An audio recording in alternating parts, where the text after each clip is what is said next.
afternoon and welcome to KBSU News. I'm Tricia Tutland. And I'm Eric Oslin.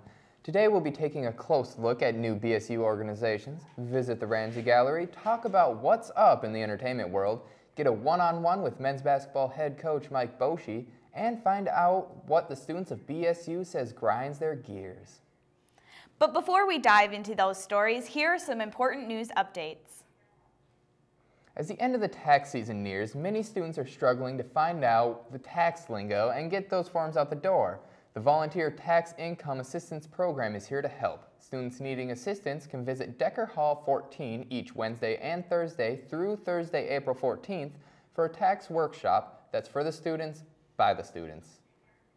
Central Elementary School teacher John Thorne Wangberg, 58, was charged with alleged sexual contact with children between the ages of 5 and 7.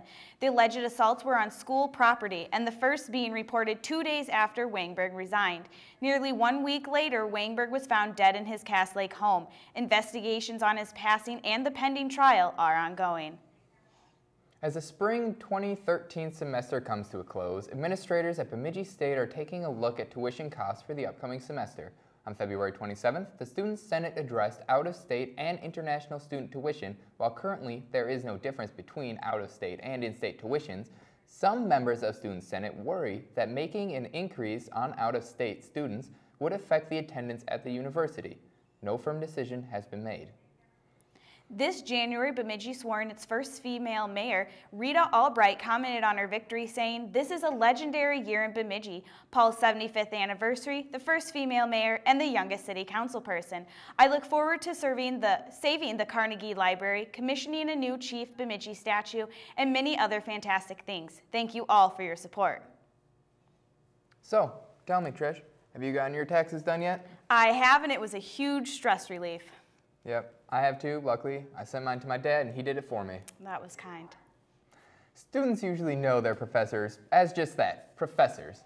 The midwinter interlude at the Ramsey Gallery has been a way for faculty and staff members to express themselves through multiple mediums of art and show a side of them that students usually don't get to see. Every year, they get to do any project they want since it's not controlled by any theme. Here's Alex Schley for more on the story.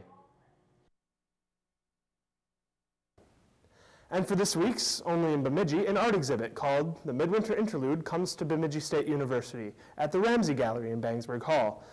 This art exhibit features art done mostly by teachers, faculty, and staff from Bemidji State and is meant to brighten up the midwinter blues. Well, we started the Midwinter Interlude 4 years ago, and it was kind of a project to get people to share their art on campus because I knew somebody who was going to be retiring. And I wanted her to get her stuff on display, and she wouldn't do it herself, so I said, well, how about if we get a whole bunch of people? And I found 17 people that were willing to share their art, and some of them were faculty, some of them were staff, and that's how it started. This is the fourth year. We started in 2010 and had our first one.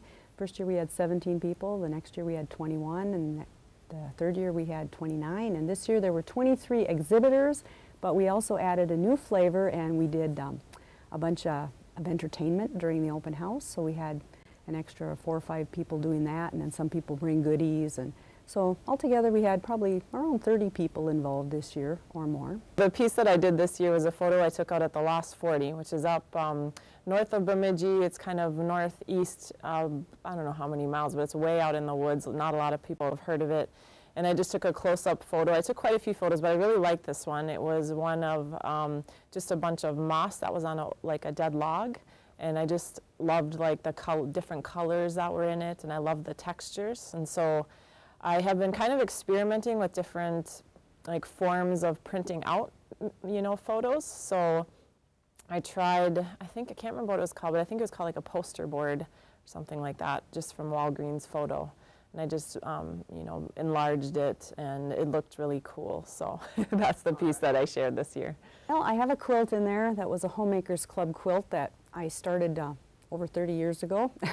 We each got blocks from all the members of the club, and then we had to put them together ourselves. And I had it together in a fumbling attempt at one point, and I had to take it all apart because it wasn't very good.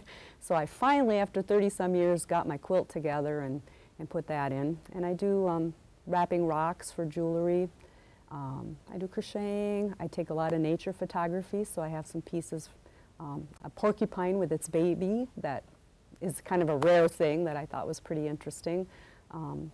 Just a lot of nature photography that I do, and I make cards with them, so I also have some cards that I like to send to people, and I also will sell them if people want to buy some. So. Students looking to see a different side of the faculty and staff they work with here at BSU should stop by the Ramsey Gallery to see the artwork presented by their teachers. Back to you in the studio. The Ramsey Gallery is actually a very interesting place to go and see what the teachers have done. Yeah, it's definitely nice to see them work outside of the classroom.